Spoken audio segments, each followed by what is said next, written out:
Charlie wasn't just a dog, he was, in his own furry, four-legged opinion, a little boy.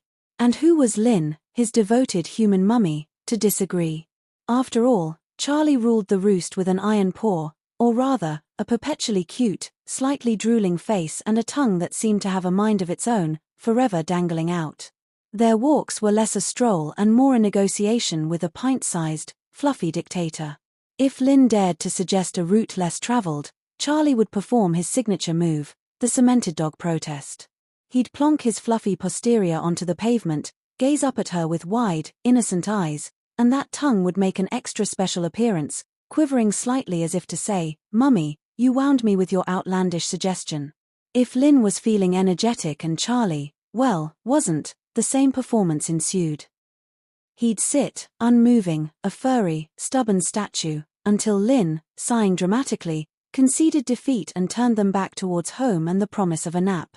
Treat time was an Olympic sport of cuteness.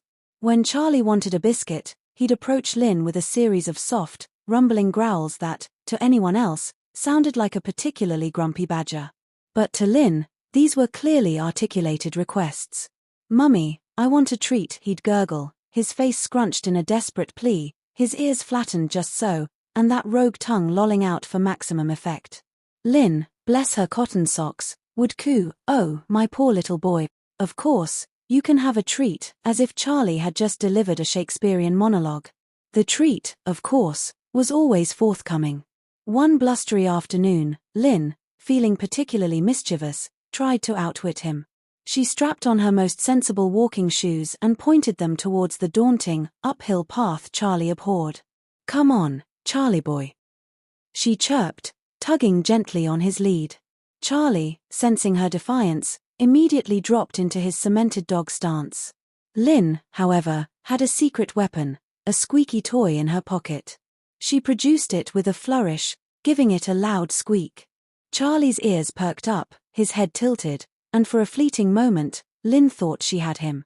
But Charlie, ever the strategist, simply shifted his weight, letting out a soft, mournful whine. The whine, combined with the forlorn expression and the quivering tongue, was a direct hit to Lynn's maternal heart. The toy dropped to the floor, forgotten, as Lynn scooped up her little boy, muttering about the cruel uphill climb and how unfair it was to a delicate constitution. So, Charlie continued his reign, a master manipulator of emotions, a furry embodiment of the saying, "You don't get what you deserve, you get what you negotiate." And Charlie's negotiations were always successful. The moral of this delightfully absurd tale? Everyone, from the tiniest Chihuahua to the most magnificent Great Dane, or in Charlie's case, a dog who thinks is a boy, has their own unique talents. Charlie's talent was undeniable cuteness and an unwavering commitment to getting his own way. And by making the absolute most of his talents, he lived a life of endless treats, preferred walking routes, and the unwavering adoration of his human mummy. So, go forth, embrace your own quirky strengths, and perhaps, just perhaps, you too can get what you want by charming the socks off everyone around you.